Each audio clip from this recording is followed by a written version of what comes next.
Hadis yang jelas, hadis sahih, kata Nabi SAW, kalau kalian sedang mendengar azan, ya, dan di tangan seseorang di antara kalian masih ada sesuatu, minuman, makanan yang sedang dia kunyah, selesaikanlah.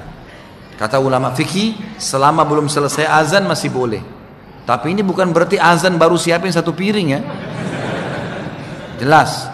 Jadi kalau kebetulan pas obat lagi mau dikunyah, mau ditelan, udah azan, masih boleh. Dan ini juga teman-teman sekalian, saya nggak tahu dari mana kita mengambil istilah imsak kita di Indonesia nih. Imsak ini berhenti 20 menit atau 25 menit sebelum azan subuh. Ini nggak ada dalam Islam ini. Karena memang Nabi SAW bilang, Nabi dulu punya 2 orang muadzin. Ada Ibnu Ummul Maktum, ada Bilal, gitu kan. Kata Nabi SAW, kalau kalian dengarkan Ibnu Ummul Maktum azan, makan saja.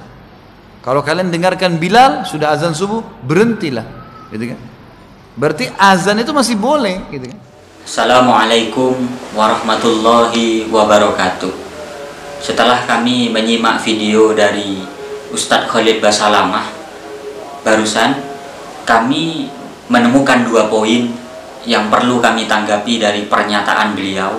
Yang pertama, beliau berpendapat selagi adzan subuh ini masih belum selesai, selagi adzan subuh masih berkumandang, maka kita tetap boleh makan dan minum. Yang kedua, beliau mengatakan imsak ini tidak ada dasarnya, tidak ada dalilnya. Nah, baik, kami tanggapi pernyataan yang pertama dari beliau. Kami hanya ingin menukil dari kitab Taqriratus Sadidah fil Masail Al-Mufidah karya Sayyidil Habib Zain bin Ibrahim bin Zain bin Smith.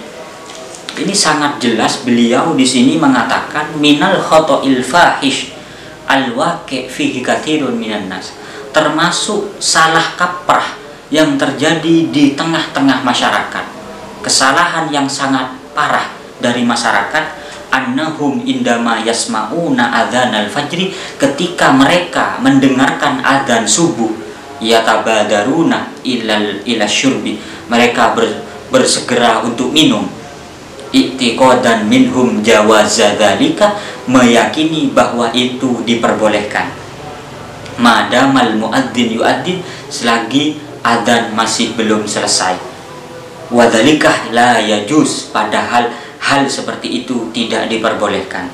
Wa may yaf'alhu, barang siapa yang melakukan hal itu, fasaumuhu batilun, maka puasanya jelas batal.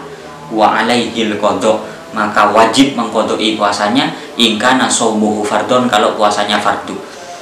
Nah, wa kullu dzalika, dan semua itu terjadi bisa babil jahli, dengan sebab kebodohan. Jadi kejadian seperti itu dan orang yang berfatwa bolehnya hal itu dikarenakan kebodohan. Ini dawuh dari Habib Zain bin Smith, bukan dari saya ini. Yang bilang bodoh Habib Zain ini. Walam yakul bidzalika ahadun minal a'immah al-mu'tabirin, dan tidak ada satupun dari para imam, dari para ulama dan madhab-madhab yang mu'tabaroh berpendapat bolehnya hal tersebut.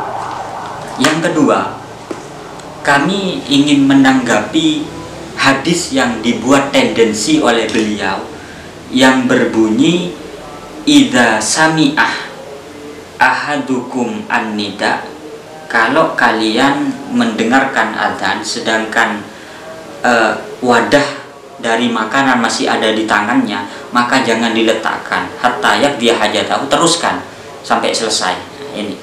Ini yang dibuat tendensi. Jadi ternyata ketika adzan masih berkumandang boleh kita meneruskan makan kita. Nah, hadis ini kalau bandingkan dengan dalil-dalil yang lain, ini ada ta'arud. Berarti ada ta'arudul adillah. Ta'arudul adillah itu berarti ada dua dalil yang bertentangan. Baik satu ayat Al-Qur'an atau dengan ayat yang lain, atau hadis sama hadisnya, atau hadis dengan Al-Qur'an.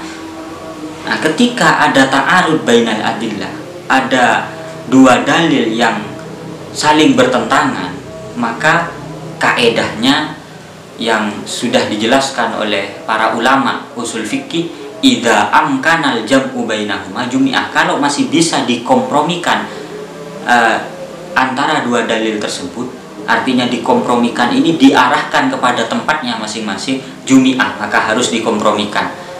Nah, ternyata hadis ini kan bertentangan dengan ayat wa kulu washrabu hatta yatabayyana lakumul khaitul abyad minal khaitil aswad minal fajr.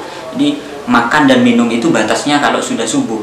Kalau sudah tulu'ul fajri, kalau sudah masuk waktu subuh, maka tidak boleh makan, tidak boleh minum. Nah, ini bertentangan.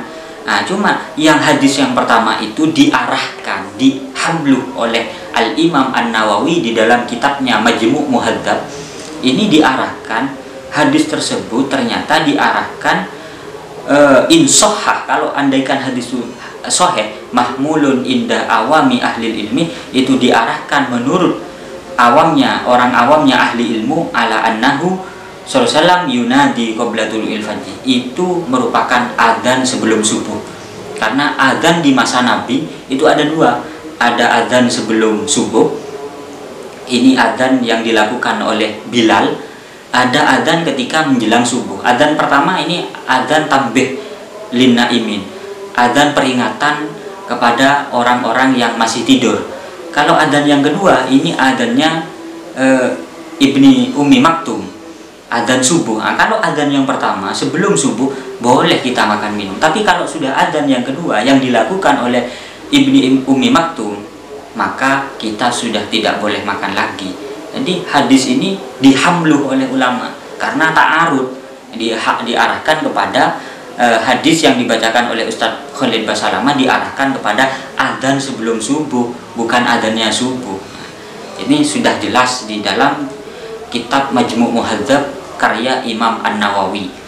Kemudian beliau juga mengatakan imsak itu tidak ada dasarnya, tidak ada dalilnya. Padahal beliau ini kan orang salafi. Orang salafi biasanya kan yad'una ila sunnah, padahal beliau orang salafi kan biasanya mengajak untuk kembali kepada hadis. Tapi kenapa wa yatrukuna sunnah? Beliau sendiri kok meninggalkan sunnah? Karena sudah jelas riwayat dari Anas, sahabat Anas, ini Rasulullah sahur bersama Zaid bin Sabit.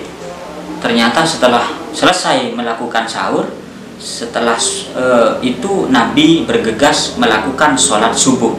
Akhirnya Anas bertanya kepada Zaid ini, fakulna li Anas, saya tanya kepada Anas ini, kam baina farawihima min suhurihima wa duhulima fi sholat, berapa jarak atau waktu antara Nabi sahur dengan masuk sholat subuh. Ternyata oleh Nabi dijawab, perkiraan orang laki-laki membaca 50 ayat. Nah, 50 ayat ini, kalau ada orang membaca 50 ayat dari Al-Quran, ini kira-kira 10 menit. Makanya di masyarakat kita ini, dalam rangka berhati-hati, 10 menit sebelum subuh, ini ada peringatan imsak namanya. Imsak dari makan dan minum, dalam rangka berhati-hati. Jadi ini sunnah. Ini sunnah. Jadi imsak itu lampu kuning. Kalau subuh itu sudah lampu merah. Jadi sudah lampu merah. Jadi kalau kuning, lampu kuning ini akan untuk bersiap-siap. Untuk bersiap-siap. Jadi ini sunnah, ada dalilnya. Semoga penjelasan ini ada manfaatnya. Assalamualaikum warahmatullahi wabarakatuh.